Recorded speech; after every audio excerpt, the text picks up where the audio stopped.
हम बोलते हैं ना देवी देवता, तो देवता माने दाता। इसीलिए हम सूर्य देव बोलते हैं, इंद्रदेव बोलते हैं, है ना, चंद्रदेव बोलते हैं। और पेड़ पौधों को भी हम लोग पूजते हैं, क्योंकि ये सब हमें देते हैं। धरती माता, हम उनको भी देवी के रूप में पूजते हैं ना, धरती माता बोलते हैं। तो माने धरती भी हमको सब कुछ दे रही है ना। तो जो देता है वो दाता होता है और वही देवता होता है। इस प्रकृति को जीवन कौन देता है? ये सूरज, इसलिए उसको सूर्य देवता बोलते हैं ना। तो इसी तरीके से इंद्र देवता, जब बारिश होती है तो पूरे उसमें प्रकृति खिल उठती है, इसलिए उसको देवता बोला जाता है। और इसी तरीके से चंद्र देवता, क्योंकि हमारे मन को शांत करता है ना, और शीतलता प्रदान करता है, तो चंद्र देवता। और पेड़ पौधों को, अब जैसे बरगद के पेड़ को पूजते हैं, नीम के पेड़ को पूजते हैं, पीपल के पेड़ को पूजते हैं ना। तो हमारी सनातन धर्म में हर चीज़ जो देती है हमको, उसको हम लोग पूजते हैं, उसको सम्मान देते हैं। तो कॉन्सेप्ट क्या है? जो देता है वही पूजनीय होता।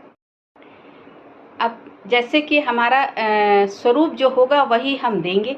अगर हमारे अंदर लेने की भावना होगी, इच्छा अपेक्षाएं होंगी और लेने की भावना होगी, तो फिर हम दाता कैसे बनेंगे? तो फिर हम साधारण प्रजा ही होंगे ना, प्रजा वाली प्रवृत्ति के होंगे। लेकिन दाता जो होता है वो हमेशा देता रहता है, चाहे फिर वो उसके पास शुभ विचार हों, शुभ भावनाएं हों, ज्ञान हो, अच्छी अच्छी बातें हों, और प्यार हो, सुख हो, सबको खुशी देना, ये भाव होता है। तो वो उसके अंदर देवत्व होता है, उस आत्मा के अंदर, तभी वो ये कर पाता है ना। तो देना ही लेना है, ये परमात्मा कहते हैं। जब हम इस सृष्टि में जो देते हैं वही हमारे को रिवर्स में मिलता है, ये ज्ञान हमें समझाता है। तो हमको पहले अपने आप को भरपूर करना होता है ना, तब तो हम दे पाएंगे। तो भरपूर किससे करेंगे? परमपिता परमात्मा से। हम जब ज्ञान को हम जब धारण करेंगे, है ना, दिव्य श्रेष्ठ संकल्पों को जब हम बुद्धि में धारण करेंगे, जो परमात्मा, जो ईश्वर है, वो हमें जो ईश्वरीय ज्ञान दे रहे हैं, उनको जब हम धारण करेंगे, तब तो हमारे अंदर वो उसका चिंतन मंथन होगा और वो मुख के द्वारा बाहर निकलेगा।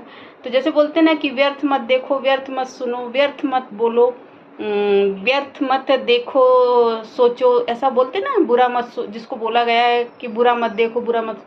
तो हम सोचते फिर करें क्या, है ना, क्योंकि चारों तरफ तो वही है कि हम चारों तरफ वही देख रहे हैं, वही सुन रहे हैं, वही बोल रहे हैं, वही सोच रहे हैं। लेकिन परमपिता परमात्मा का ज्ञान कहता है कि पहले परमात्मा से बुद्धि जोड़ो, ईश्वरीय ज्ञान को बुद्धि में धारण करो, और फिर जो दिव्य दृष्टि आपकी बनती है, जो बुद्धि आपकी दिव्य बनती है, तो दृष्टि दिव्य बनती है।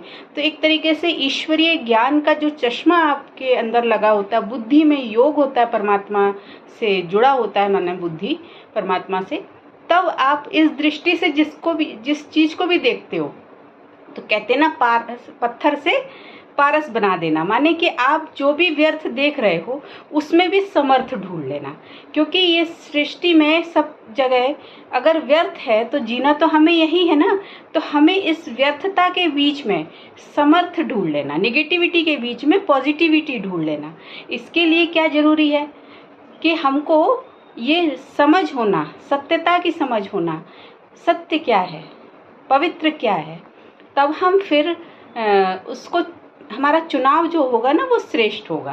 तो ये परमपिता परमात्मा हमें समझाते हैं कि बच्चे अपने को इस जगत में कमल पुष्प के समान बनाओ, माने कि इस निगेटिविटी में रहते हुए भी अपने इतने श्रेष्ठ संकल्पों की रचना करो, इतने समर्थ स्वरूप बनो, इतनी पॉजिटिविटी से अपने आप को भर लो। क्योंकि चारों तरफ तो निगेटिविटी है, लेकिन आपके अंदर पॉजिटिविटी कहाँ से आएगी? वो परमपिता परमात्मा से ही मिलेगी।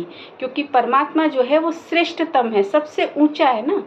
तो नीचे तो सब जैसे कहते हैं ना कि कमल पुष्प है, वो नीचे कीचड़ में है उसकी जड़ें, लेकिन वो ऊपर है, ऊपर खिल रहा है, उसके ऊपर उस कीचड़ का लेप छेप नहीं लगता है, उस गंदगी का प्रभाव नहीं पड़ता है।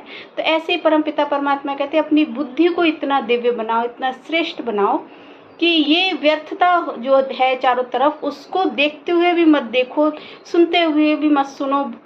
का अर्थ ही यही है कि हमको हमारे ऊपर उसका प्रभाव ना पड़े। तो प्रभाव तो हमारे ऊपर तब पड़ेगा ना जब हमारे पास कुछ है ही नहीं अंदर बुद्धि में, तो फिर उसका प्रभाव पड़े। लेकिन बुद्धि में ऑलरेडी अगर हमने अपने अंदर दिव्य ज्ञान रखा हुआ है, बुद्धि में रोज चिंतन मंथन मनन करते, तो फिर हम क्यों व्यर्थ लेंगे। जैसे भूख लगी होगी और कुछ नहीं होगा तो फालतू चीज ही खाएंगे ना लेकिन अगर हमारा भरपूर है, पेट भरा हुआ है, तो हम क्यों व्यर्थ लेंगे ना।